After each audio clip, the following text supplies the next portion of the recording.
नमस्कार। Astrology pro channel में मैं दीपक लोहनी आपका हार्दिक स्वागत करता हूं।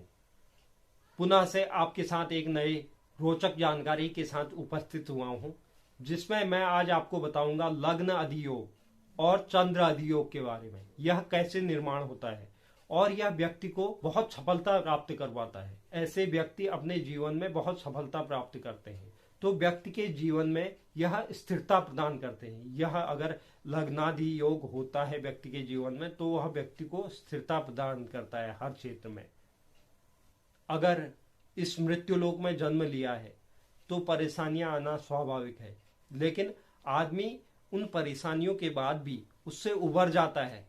यह सबसे बड़ी बात होती है। अगर किसी व्यक्ति के जीवन में कोई परेशानी आती है तो वह टूट जाता है, लेकिन कुछ लोग उससे उबर जाते हैं और पुनः से अपने कर्म से उससे और अच्छा जीवन व्यतीत करते हैं उसके बाद। तो यह कुछ योग होते हैं जो व्यक्ति के जीवन में होते हैं। अब मैं बात कर रहा हूं आपसे लग्न अधियोग की, यह कैसे निर्माण होता है।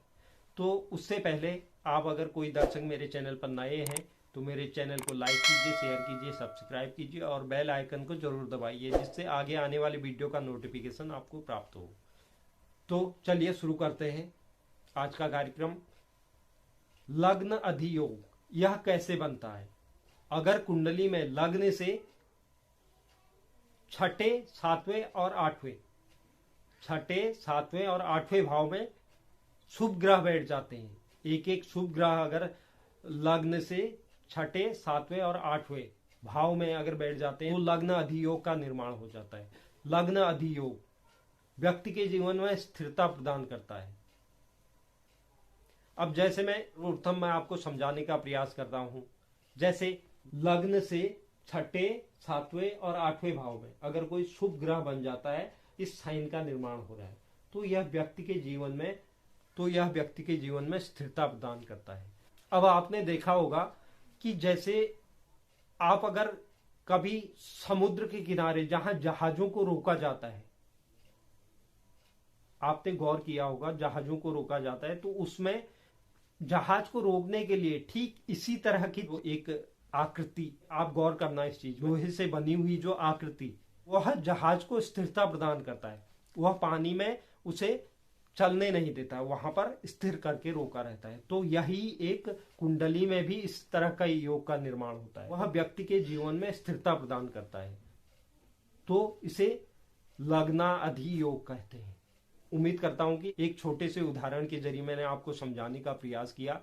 जिस तरह जहाज को उस तरह का साइन रस्सी से बांध कर लोहे से बनी हुई जो आकृति उसे स्थिरता प्रदान करती है, उसी तरह हमारे जीवन में भी जन्म कुंडली में बने हुए इस तरह की आकृति जो शुभ ग्रह लग्न से छठे, सातवें और आठवें भाव पर यह अगर आकृति बनी होती है, शुभ ग्रहों की आकृति, तो यह हमारे जीवन में स्थिरता प्रदान करती है। अगर कष्ट, व्यक्ति के जीवन में कष्ट भी आता है, उसके बाद वह एकदम से उभर जाता है, तो इसे लग्नादि योग कहते हैं।